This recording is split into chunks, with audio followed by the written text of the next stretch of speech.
At 0130 hours on August 21st, 1942, Colonel Kona Ichiki crouched in the darkness at the edge of a coconut grove on Guadalcanal, watching his 900 elite soldiers prepare for an attack he believed would take less than 2 hours. The humidity was suffocating even in Theperdon darkness. Mosquitoes swarmed through the tropical air, the smell of rotting vegetation mixed with the salt temps of the nearby ocean. Somewhere ahead, across a shallow tidal lagoon, the Americans called Alligator Creek. The enemy waited. Ichiki could not see them in the darkness, but he knew they were there. It did not matter.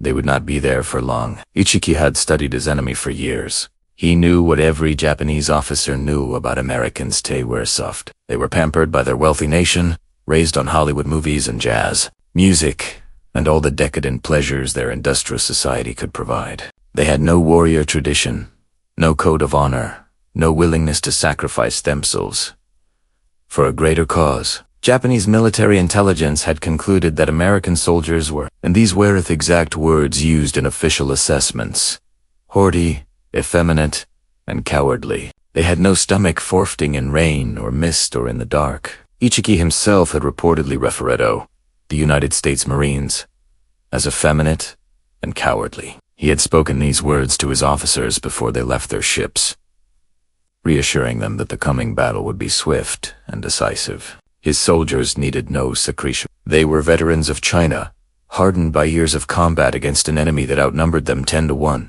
They knew what it was to fight and win against impossible odds. They had never known defeat. The colonel was so confident in Japanese superiority that he had refused to wait for the second half of his regiment to arrive. His orders from Imperial General Headquarters had specified that he should wait for reinforcements before attacking the airfield the Americans had captured. Why bother? His 900 men would be more than enough to sweep these soft Americans into the sea. By dawn, the airfield would be back in Japanese hands. By noon, the remnants of the American force would be dead or fleeing into the jungle, where disease and starvation would finish what Japanese bayonets had started. Ichiki checked his sword one final time. It was a family heirloom passed down through generations of warriors. Tonight, it would taste American blood. What happened over the next 17 hours would shatter everything the Japanese military believed about American fighting men. By sunset on August 21st, 800 of Ichiki's soldiers would be dead. High Light Regiment would cease to exist as a fighting force, and the myth of Japanese invincibility in land, carefully cultivated through 8 months of unbroken victory across Asia and the Pacific, would lie broken in Theblet-soaked sand of a misnamed creek in the Solomon Islands. The story of how an arrogant colonel led his men to annihilation begins not on Guadalcanal, but 7,000 miles away at a bridge outside Beijing.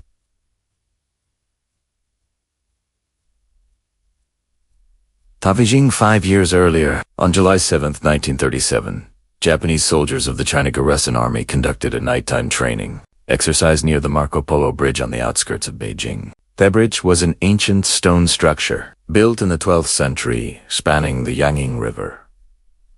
Japanese forces had been stationed in the area since the Boxer Protocol of 1901, which gave foreign powers the right to maintain troops nearby. Relations between the Japanese garrison and the Chinese forces guarding the nearby town of Wanping were tense, but had remained peaceful for years. That night, the Japanese soldiers fired blank ammunition into the air as part of their training drill. When the exercise ended, one soldier was reported missing. The Japanese commander demanded permission to search the nearby Chinese town. The Chinese refused, viewing Thiedmond as a violation of their sovereignty. The Japanese commander who escalated this incident into a full-scale military confrontation was Major Kona Ichiki. The missing soldier was found within hours. He had simply wandered off to relieve himself and lost track of his unit in the darkness. But by then, Ichiki had already ordered his men to open fire on the Chinese positions. The Marco Polo region sightened, as it came to be known, triggered the Second Sino-Japanese War, a conflict that would eventually merge into the larger conflation of World War II. Within months, Japanese troops had captured Shanghai after brutal urban combat and marched on where they committed atrocities that shocketh the world and remain controversial to this day. Ichiki was never punished for his actions at the Marco Polo Bridge. Japanese military culture of the 1930s. Aggressive action was rewarded even when it exceeded orders or created diplomatic complications. Initiative and fighting spirit were prized above caution and restraint. Ichi had demonstrated both and his career prospered accordingly. By 1942, he had risen to the rank of colonel and commanded the 28th Infantry Regiment, part of the 7th Division based in Asahikawa, on Hokkaido, the northernmost of Japan's main islands. His regiment was one of the most experienced units in the Imperial Japanese Army, trained for cold weather operations, but equally capable in tropical conditions.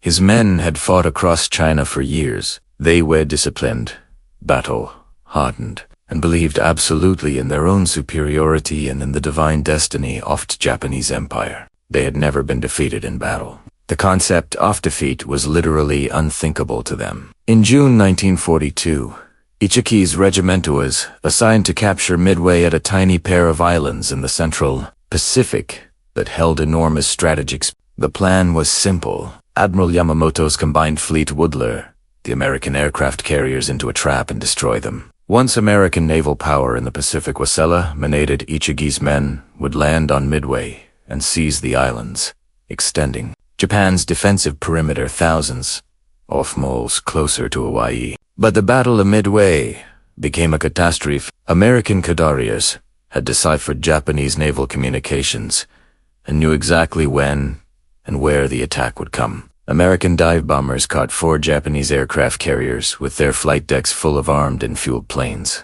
Within minutes, Akagi, Kaga, Soryu, and Hyu were transformed into blazing infernos. All 4 sank beneath the Pacific waves. The Midway invasion was cancelled, and Ichiki's regiment was ordered back to Japan to rest and refit.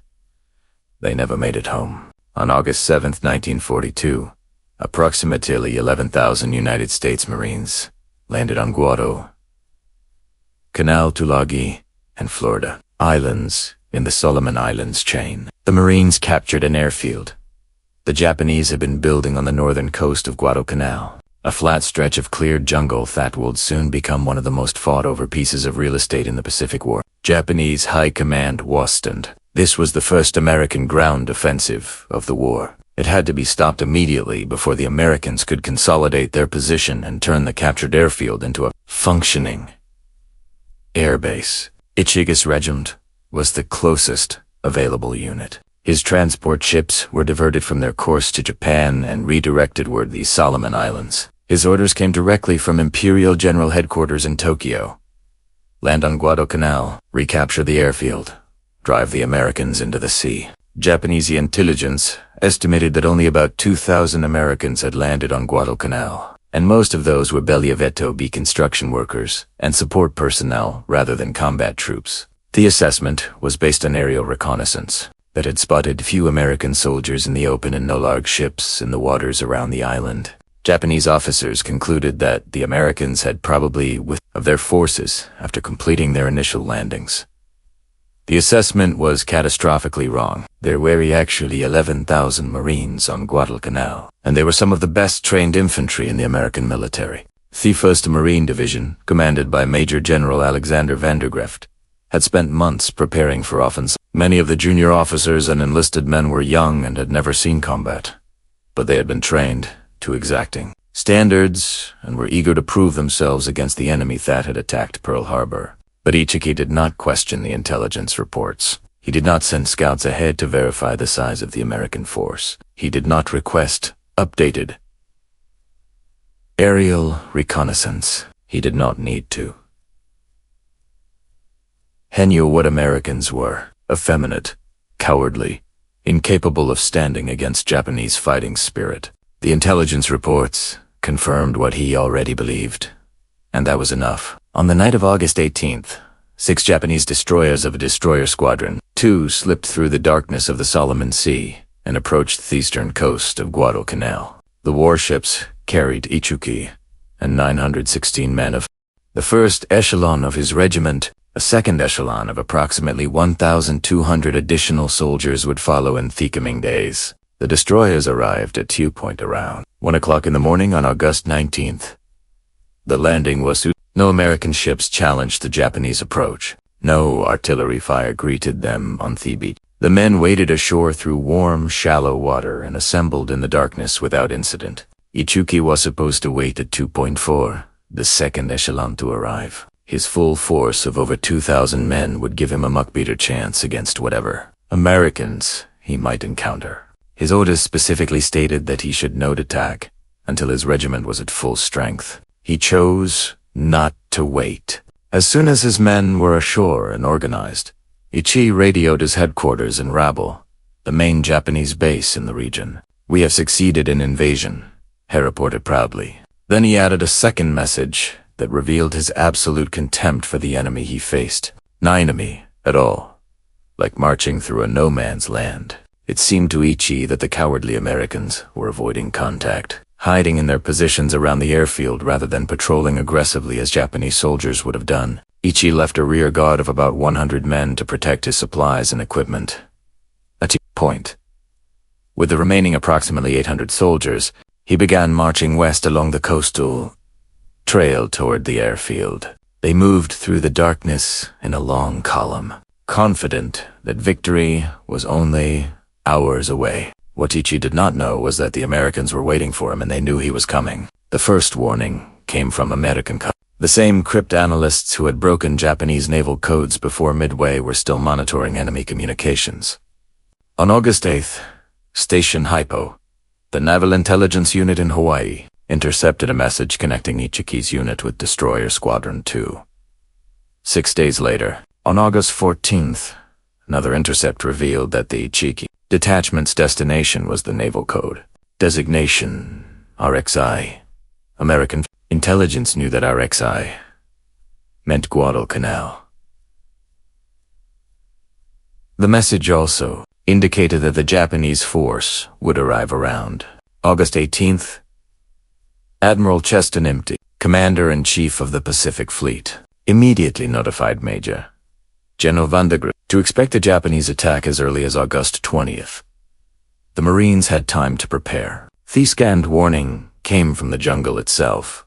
On the morning of August 19th, Captain Charles Brush led a 60-man patrol from Company A, 1st Battalion, 1st Marines along the coastal road east of the Marine perimeter. The patrol had been prompted by a warning from Father Arthur Duhamel, a Catholic priest from Massachusetts who had lived on Guadalcanal for years. Duhamel had told the Marines that a large Japanese force had landed somewhere to the east. The Marines moved carefully through the dense jungle. The heat was oppressive, even in the morning hours. Sweat soaked through their uniforms. Insects buzzed around their faces. Every rustle in the undergrowth could be an enemy soldier or just another jungle creature. The patrol reached the area near Coley Point around noon and stopped to eat and rest. That was when they spotted the Japanese. A reconnaissance patrol of 38 men, including several officers, was walking casually along a trail, not even in military formation. Ichiki had sent them forward to scout the American positions and establish a communications base. They clearly had no idea that American Marines were anywhere nearby. Captain Brush reacted instantly. He split his force, sending the main body to attack from the front, while one platoon swung around through the junglado, cut off the Japanese escape route. The ambush was devastating. The fight lasted less than an hour. All but 5 of the Japanese soldiers were killed.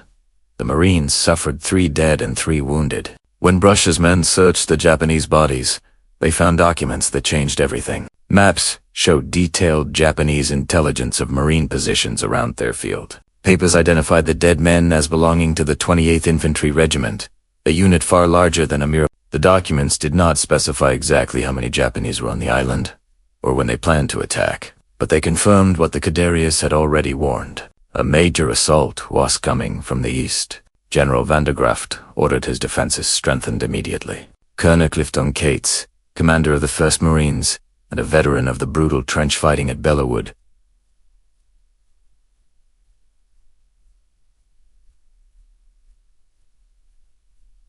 would in World War I directed his regimental commanders to prepare for an attack from the eastern perimeter. Lieutenant Colonel Edwin Pollock, commanding the 2nd Battalion, 1st Marines, was assigned to hold the most likely Avenue Japanese approach. Pollock was a no-nonsense Marine, a veteran of the Banana Wars in Central America, where he had learned the brutal realities of jungle combat. He studied the terrain east of the Marine perimeter and identified the critical defensive position, Alligator Creek, a tidal lagoon that flowed into the sea, formed a natural barrier across the coastal approach to the airfield. At its mouth, a narrow sandbar about 50 feet wide and 100 feet long connected to 2 banks. Any attacking force coming from the east would have to cross that sandbar to reach the Marine positions. Pollock positioned his men along the west bank of the creek. His battalion stretched for 2,700 yards, 1,000 yards along the coast, and the remainder covering the lagoon's western bank.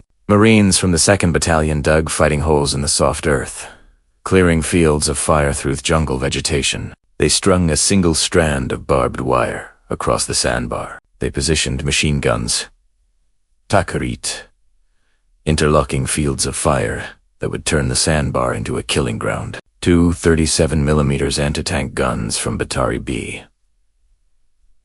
1st Special Weapons Battalion were placed to cover the sandbar. The gunners loaded them with canister rounds, ammunition originally designed for use against tanks but devastating against infantry. Each canister round contained 122 steel balls that would spray out in a deadly conwind fired, turning the small cannon into a giant shotgun. Artillery batteries behind the Linisa Road, their guns on the east bank of the creek. Among the Marines waiting in the darkness was Private Al Schmid, a 21-year-old metal worker from Philadelphia who had enlisted in the Marine Corps. 2 days after the attack on Pearl Harbor, Schmid had worked at the Dodge Steel Company before the war, burning steel with a cutting torch. He was engaged to a girl named Ruth Hartley, a salesgirl he had met in May 1941. Before shipping out, he had used a $60 bonus from his employer to buy her an engagement ring. Schmid was a Sindis, the assistant gunner on a .30 caliber water-cooled Browning machine gun, part of the 11th Machine Gun Squad, Company H, 2nd Battalion, 1st Marines. His crew commander was Corporal Leroy Diamond, a Jewish Marine from Brooklyn. The gunner was Private First Class Jenny Reavers, a Native American from rural Pennsylvania. The 3 young men had trained together at New River Nook and had become friends during the long voyage across the Pacific.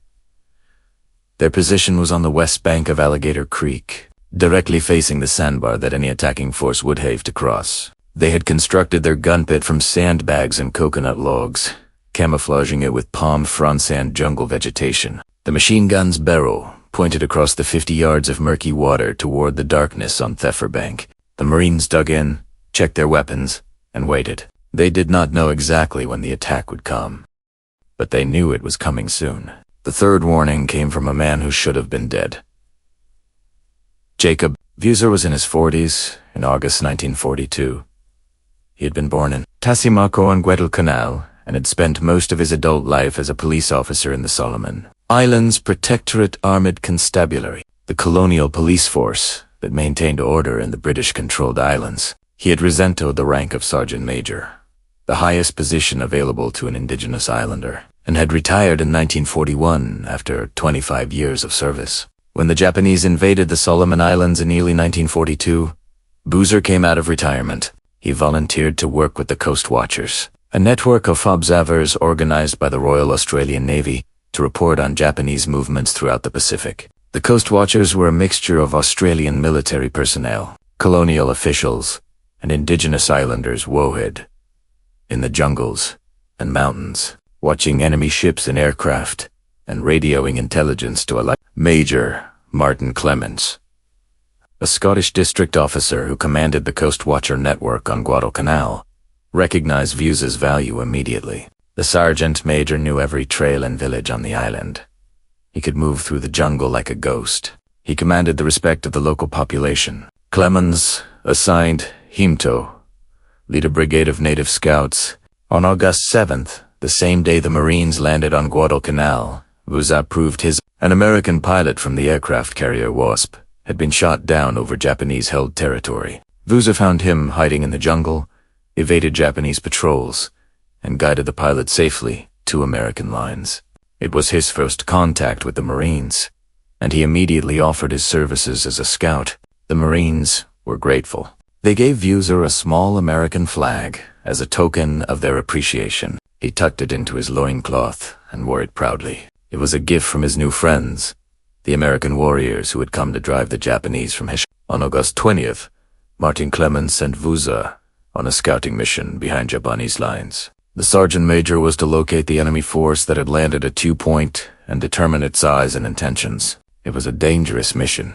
If he was captured, the Japanese would show him no mercy. Vuser moved through the jungle with the skill of a lifetime spent in these islands. He avoided Japanese patrols, gathered information on enemy positions, and began making his way back toward American lines. Then his luck ran out. While crossing a stream, he was swept off his feet by the current and carried downstream.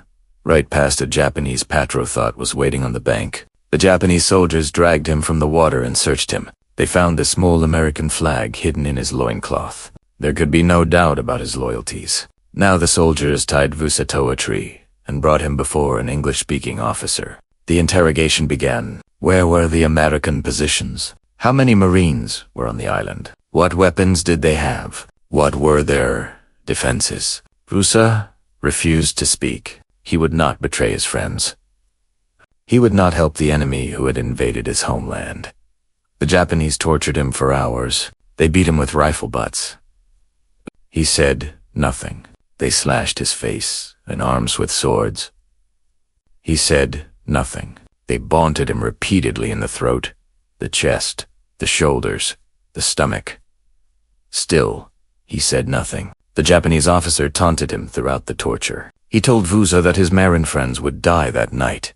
He described in detail how the Japanese would attack, where they would cross the American lines, how they would slaughter the soft, cowardly Americans. The officer was confident that the of knowing his friends would die might break Vuser when physical pain had failed. Finally, believing Vuser was dying Gore, already dead. The Japanese left him tied to the tree and marched off to join the main column, advancing toward the Marine perimeter. Vuser did not die. After his captors were gone, he began to chew through the ropes that bound his hands. His throat had been slashed, making breathing difficult. Blood poured from multiple wounds. Every movement sent waves of agony through his body, but he kept working at the ropes until finally they parted. He fell to the ground and lay there for a moment, gathering his strength. Then he began to crawl. For nearly 3 miles, Jacob Vuser dragged himself through the jungle toward the Marine lines. Determined to warn his friends that the Japanese were coming, he reached the Marine perimeter just before midnight. Sentries found him collapsed at the edge of the 2nd Battalion's position, barely conscious, covered in blood. They carried him to Lieutenant Colonel Pollock and Martin Clemens. Before he would allow anyone to treat his wounds, Vuser gasped out, his 250 to 500 Japanese soldiers were coming. They would attack the sandbar position. They would strike within minutes. Then finally, he allowed the corpsman to take him to the field hospital. Vuser would receive 16 pints of blood and spend 12 days in the hospital. Against all odds, he would survive. Major General Van der Greft personally awarded him the Silver Star for his refusal to give information on the Japanese torture. The Marines also made him an honorary sergeant major in the United States Marine Corps, a title he would carry with pride for the rest of his long life. But that was in the future. Now, in the darkness of August 21st, the Marines had perhaps 10 minutes to prepare for the assault Vuser had warned them about. The word spread quickly along the line. Officers, Czechoslovakia men. Machine gunners made final adjustments to their weapons. Riflemen settled into their foxholes and Piradento. The darkness across the creek. Everyone waited. At 0130, the first Japanese wave burst from the coconut grove on the east bank of Alligator Creek. About 100 soldiers charged across the sandbar, screaming and firing their weapons. Green flares arced overhead, casting an eerie glow across the battlefield that turned everything the color of sickness and death. Japanese officers waved their swords, urging their men forward. The soldiers ran in a crouched position, bayonets thrust forward, shrieking battle cries that echoed across the water. They were meant to terrify the soft, cowardly Americans into fleeing from their positions in panic. The Marines did not flee. They had been trained for this moment. They had been waiting for this moment. They held their fire until the Japanese were halfway across the sandbar, committed to the crossing with no cover and no way to retreat. Then they opened fire. The noise was overwhelming. A continuous roar of rifle fire and machine guns that seemed to merge into a single enormous explosion. The 37mm guns fired canister rounds that tore into the charging soldiers with devastating effect, spraying steel balls into the packed mass of Japanese infantry.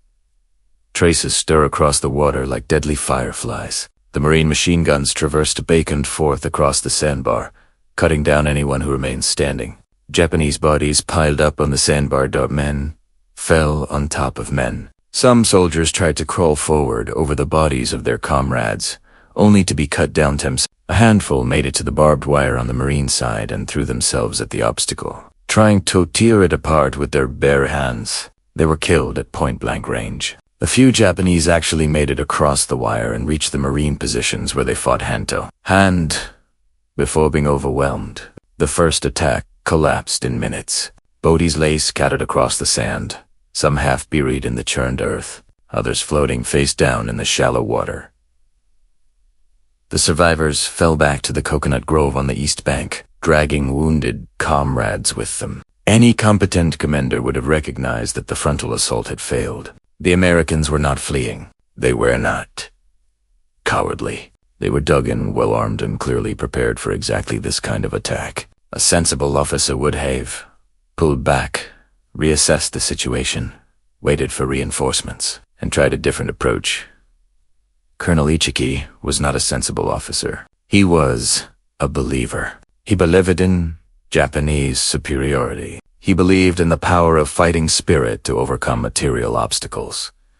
He believed that courage and determination would always defeat soft Western enemies who lacked the will to sacrifice themselves. He ordered a second assault. At 0230, between 150 and 200, Japanese soldiers charged the sandbar again. This time they came after a mortar barrage crashed down on the Marine positions. The Marines simply huddled in their foxholes until the shelling stopped, then rose to meet the attack. Once again, the Marines held their fire until the attackers were committed to the crossing. Once again, the carnage was horrific. The 37mm guns fired so many canister rounds that their barrels glowed red-hot in the darkness. Machine gun barrels overheated and had to be... Riflemen fired until their shoulders ached from the recoil. At the machine gun position on the west bank, Johnny Rivers was feeding ammunition while Al Schmidt spotted targets and called directions. Corporal Diamond coordinate their fire, directing them toward the thickest concentrations of attacking infantry. The Browning hammered away, its water-cooled barrel allowing sustained fire that would have burned out an air-cooled weapon. Then a burst of Japanese bullets struck Rivers in the face. He died instantly, falling back into the gun pit, with his eyes open and staring at nothing. Schmid felt Ragaborn through him. Rivers had been his friend. Now he was dead, killed by the Japanese soldiers still pouring across the sandbar. Schmid shoved Rivers' body aside and took over the gun, pressing his face against the stock and squeezing the trigger. For the next 4 hours, Schmid fired continuously as wave after wave of Japanese soldiers tried to cross the creek. Diamond reloaded belts of ammunition until a bullet shattered his arm, rendering it useless. Now Schmid was doing both jobs, firing and reloading, keeping the gun in action even as Japanese bullets shredded the water jacket, and the barrel began to overheat. He fired in short bursts to prevent the weapon from jamming, but the barrel glowed red, despite his efforts. Around 0500, Ichiki tried a different approach. He sent a company of soldiers into the ocean surf to wait around the eastern end of the Marine line. They would come up the beach and attack from a direction the Americans were not expecting, but the Marines had anticipated this possibility. Machine guns and the 37mm guns swung to cover the beach approach. The Japanese emerged from the surf into a storm of fire. Dozens died on the wet sand before they could advance more than a few yards. Bodies washed up on the shore and lay half buried in the sand, moved by the gentle waves. Every attack failed. The cowardly Americans would not break. The effeminate Marines stood their ground and killed anyone who tried to cross the creek. The beach was littered with Japanese dead. The sandbar had become an open grave. The water ran red with blood. As dawn approached, Ichiki ordered his surviving men to pull back into a coconut grove about 200 yards east of the sandbar. He had no intention of retreating. Japanese soldiers did not retreat. They would fight to the last man as their orders commanded. They would hold their position until reinforcements arrived or until they were all dead. What Ichiki did not realize was that the battle was only half over, and the worst for his men was yet to come. At Almed's machine gun position, a Japanese soldier who had crawled through the carnage during the night finally reached the Marine lines. He rose from darkness and threw a grenade directly into the gun pit. The explosion wounded Schmid in the shoulder, arm, and hand. Shrapnel tore into his face, destroying one eye and severely damaging other. There was a blinding flash, then only darkness. Schmid could not see. Blood poured down his face. The pain was agonizing, but he could still hear Corporal Diamond's voice calling out targets despite his own wounds. The battle was not over. Japanese soldiers were still attacking. His friends were still fighting. Schmid found the machine gun by feel and got behind it again. Using Diamond's directions and his own sense of the battlefield, the blinded Marine continued to fire. When he felt Diamond punch his arm, he knew to shift his aim. When Diamond stopped talking, Schmid reloaded the ammunition belt by touch, his fingers finding the mechanism. Through years of training and hours of combat, he kept fighting until he was finally relieved at dawn. He passed out from exhaustion and blood loss as other Marines carried him to the rear. When he woke up in the field hospital, he learned that he was permanently blind. The doctors could do nothing to restore his sight. Schmid would later be awarded the Navy Cross for his actions that night. Estimates suggested that his machine gun alone had killed over 200 Japanese soldiers, but the personal cost had been enormous. He was 21 years old and would never see again. While Schmid was being carried to the rear, the Marines were preparing to finish what Ichiki had started. At daybreak, Lieutenant Colonel Leonard Cresswell's 1st Battalion, 1st Marines, crossed Alligator Creek upstream from the battle site. They waded through the sluggish 50 ft wide stream and water up to their chests, holding their weapons and ammunition above their heads. On the far bank, they formed up and began moving through the jungle toward Ichiki's position. Cresswell's men swung around to the south and east, cutting off the Japanese line of retreat.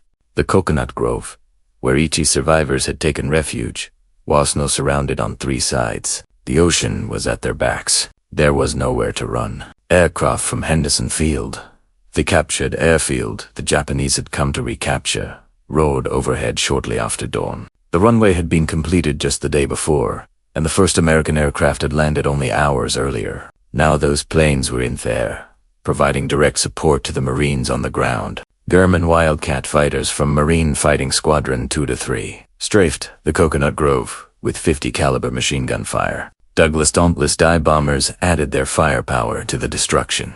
Japanese soldiers who tried to escape down the beach were cut down from the air. Then the tanks arrived. 4 light tanks from 1st Tank Battalion rumbled across the sandbar and into the Coconut Grove. The light tanks were small by armored standards, weighing only about 14 tons, with thin armor that could be penetrated by anti-tank weapons. But the Japanese infantry had no effective anti-tank weapons.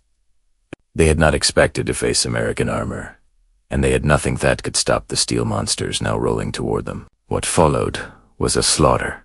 The tanks swept through the Coconut Grove, firing 37mm cannon and multiple machine guns into clusters of Japanese soldiers. Richard Tregascus, an American war correspondent who watched the attack from the Marine lines, later wrote that it was like a comedy of toys. Something unbelievable to see them knocking over palm trees. But there was nothing comedic about what happened to the men in the grove. Group after group were flushed from cover and shot down by the tank's canister shells. Some Japanese soldiers tried to stop the tanks by climbing onto them and attacking wishwards and grenades. The tankers had practiced for this. They maneuvered close to each other and raided their companion tanks with machine gun fire, killing the Japanese clinging to the hulls. The tanks did not merely shoot Japanese. They rolled over the bodies, both living and dead, crushing them beneath their steel treads. When General van der Graft inspected the battlefield later that day, he wrote that the backs of the tanks looked like meat grinders. By 1700 hours, Japanese resistance had ended. The coconut grove was a carol house. Bodies lay everywhere, some piled 3 deep. The tropical heat was already causing decomposition, and the stench of death hung over the battlefield like a physical presence. Colonel Ichiki did not survive to see the end. The exact manner of his death remains disputed to this day. Some accounts say he was killed leading a final charge across the sandbar in the pre-dawn darkness. Others say he survived the night battle, but was killed during the tank attack. Still others maintain that after the battle was clearly lost, he gathered his surviving officers, burned his regimental colors to prevent their capture, and then committed ritual suicide by shooting himself. What is certain is that Kona Ichiki died in that coconut grove on August 21st, 1942, along with most of the men he had led to their deaths.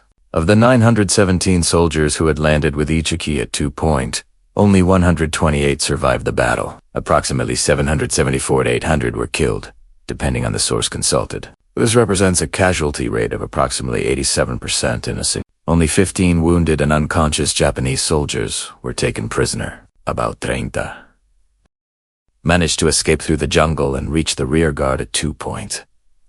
The Marines lost between 34 and 44 killed and approximately 75 wounded. The casualty ratio was staggering. For every American who died, nearly 20 Japanese soldiers perished. It was an annihilation so complete that Japanese headquarters initially refused to believe the reports. When the first message reached the rabble on the night of August 21st, Lieutenant Colonel Hiroshi Matsumoto, the operations officer Hohad, met with Ichiki before his departure, told the commander of the 17th Army that it was a false report. It did not seem possible that Colonel Ichiki, a veteran he knew personally, had been killed along with most of his. The message from the survivors at 2 Point was simple and devastating. The first echelon of the Ichiki detachment was almost annihilated. This morning at a point short of Thierfield, the reaction in rabble was disbelief followed by shock. The invincibility of the mighty Imperial Army had been shattered. The haughty, effeminate, and cowardly Americans had not only stood their ground. They had destroyed an elite Japanese regiment in a single night, the Battle of Tenaru, as it came to be known. Despite being fought at Alligator Creek, rather than the actual Tenaru River, 2,000 miles to the east, was the first major land victory for American forces in the Pacific War. From Pearl Harbor to Guadalcanal, a span of 8.5 months, the Japanese had seemed unstoppable. They had captured Hong Kong, Malaya, Singapore, the Dutch East Indies, the Philippines, Wake Island, Guam, and dozens of other Pacific territories. Their soldiers had defeated British, Dutch, Australian, and American forces in battle after battle. Now, for the first time, the Japanese had been beaten decisively on the ground and beaten badly. The psychological impact on both sides was profound. For the Americans, the battle proved the Japanese soldiers could be killed in large numbers when they attacked prepared defensive positions. The mystique of Japanese invincibility cultivated through months of unbroken victory evaporated in the blood-soaked sand of Alligator Creek. Genovan wrote to the Marine Corps Commandant, Lieutenant General Thomas Holcomb. After the battle, "These youngsters are the darnest people when they get started you ever saw." For the Japanese, the shock was even greater.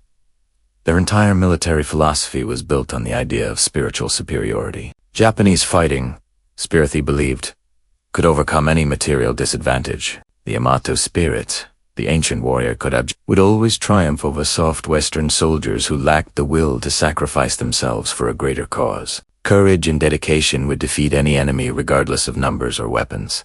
Ichiki had embodied that belief. He had dismissed his enemy as effeminate and cowardly. He had refused to wait for reinforcements, because he was certain his men would sweep away whatever Americans they encountered. His confidence was not mere arrogance. It was a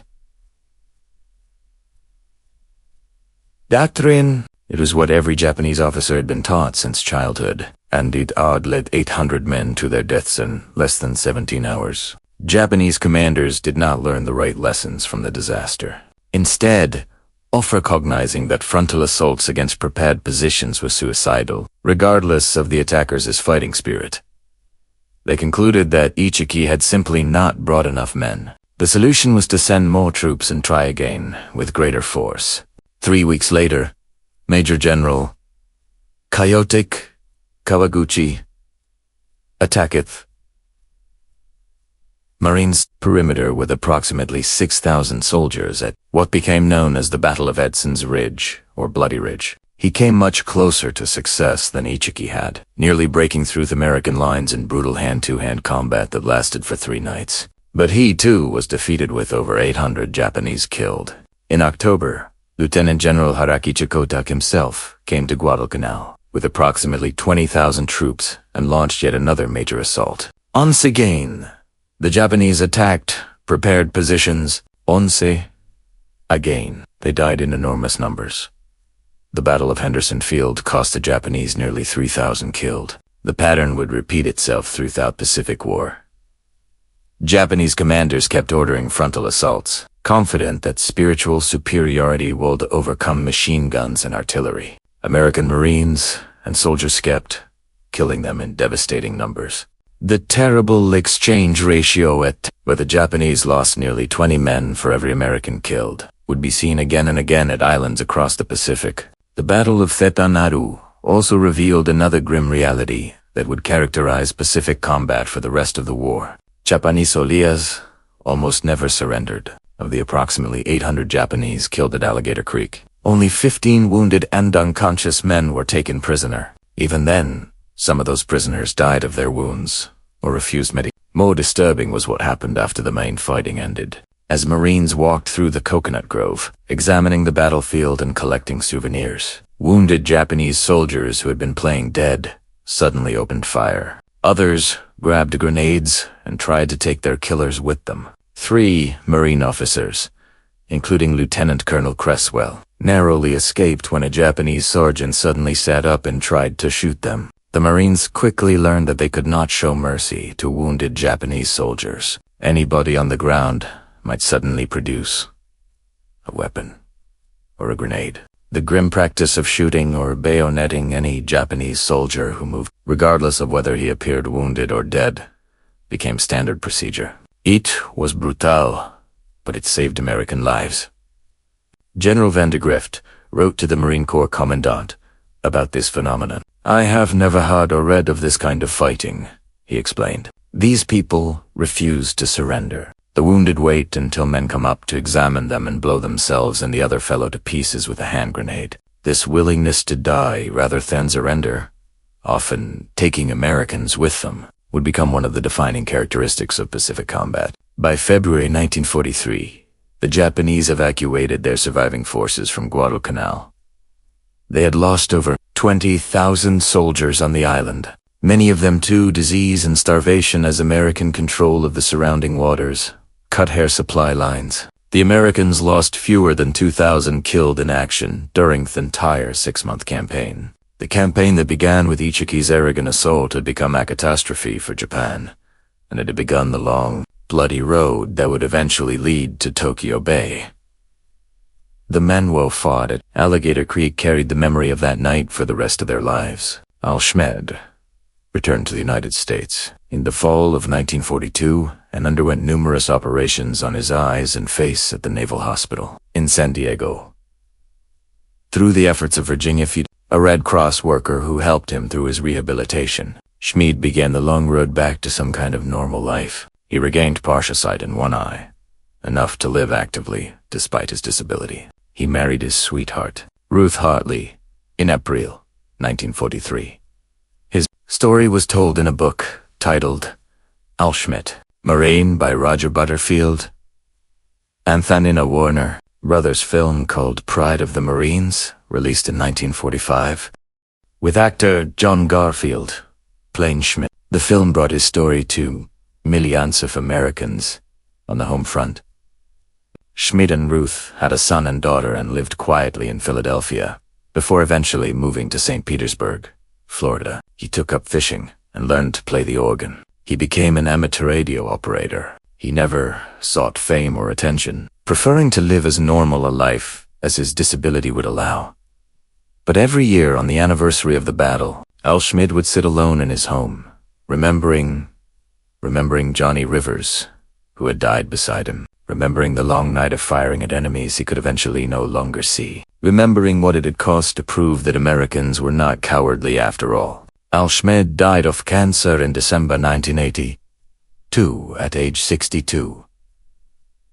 He was buried with full military honors at Arlington National Cemetery, where he lies among the other heroes of American wars. Corporal Laurie Diamond, who had directed Schmidt's fire even after being wounded, survived the war and lived to exchange letters with Sid about his experiences well into the 1990s. He remained proud of what his Machinigan crew had accomplished that night. Jacovusa became a legend in the Solomon Islands, and among the Marinesios served there. He continued to work with American forces throughout the Guadalcanal campaign, serving as Chief Scout for Lieutenant Colonel Levis Carlson's 2nd Raider Battalion during their famous 30-day patrol behind Japanese lines in November and December 1942. He received the British George Medal for gallant conduct and exceptional devotion to duty. He received the American Silver Star and Legion of Merit. In 1957, he was made a member of the Order of the British Empire. In 1979, Queen Elizabeth II knighted him, making him Sir Jacob Vuza. Vuza never forgot the Marines who had become his brothers in combat. In 1968, he visited the United States as the honored guest of the 1st Marine Division Association. He wore his Marine Corps tunic proudly whenever he met with American veterans, the uniform of the service that had made him an honorary member. He wore that tunic until his death on March 15th, 1984. He was buried in it as he had wished. Shortly before he died, he asked visitors to carry a message to the Marines he had served with so many years. Tell them I love them all.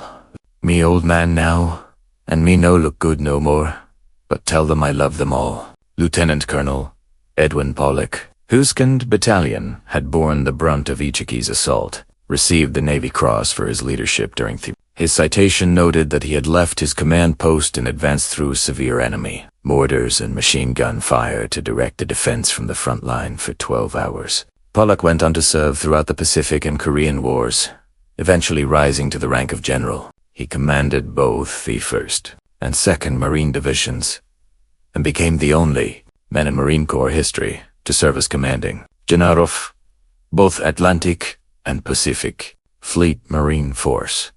He died in November 1982, the same month as Al Schmid. A monument stands today near the site of the Battle of Guadalcanal. The Japanese memorial reads in part, Ichiki Party was organized in Asahikawa, Japan. They landed on this land in August 1942, and most of them were to die in fierce battle. We praise the soldiers of Ichiki and those of all nations who died here for their nation. It is our sincerest wish that the world will remain peaceful forever without any more wars. Sadly, there is no American monument at the Tenaru, but the victory there echoed across the Pacific for the rest of the war. Colonel Kanawi believed he understood his enemy. He believed that Americans were soft, pampered by wealth, unwilling to fight and die for their country. He believed that Japan's spiritual superiority would overcome any material advantage the Americans might possess. He believed these things so completely that he marched 800 men into a battle they could not win against an enemy he had catastrophically misjudged. 800 families in Japan received notices that their sons and husbands and brothers and fathers would not be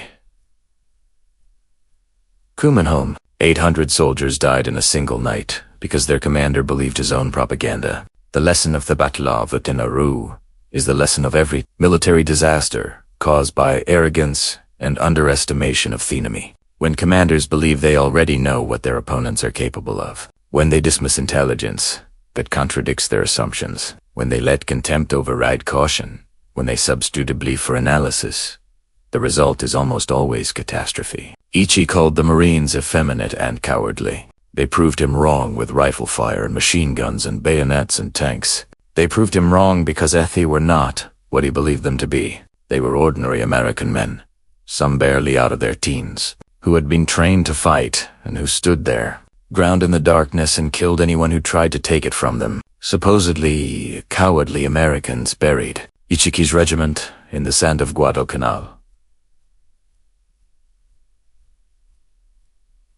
And then they did the same thing to Japanese forces at island after island for 3 more years until Thure finally ended in Tokyo Bay in September 1945.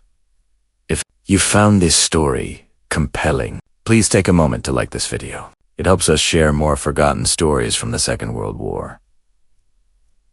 Subscribe to stay connected with these untold histories. Each one matters. Each one deserves to be remembered, and we would love to hear from you. Leave a comment below telling us where you're watching from. Our community spans the globe. From veterans to history enthusiasts, you're part of something special here. Thank you for watching, and thank you for keeping these stories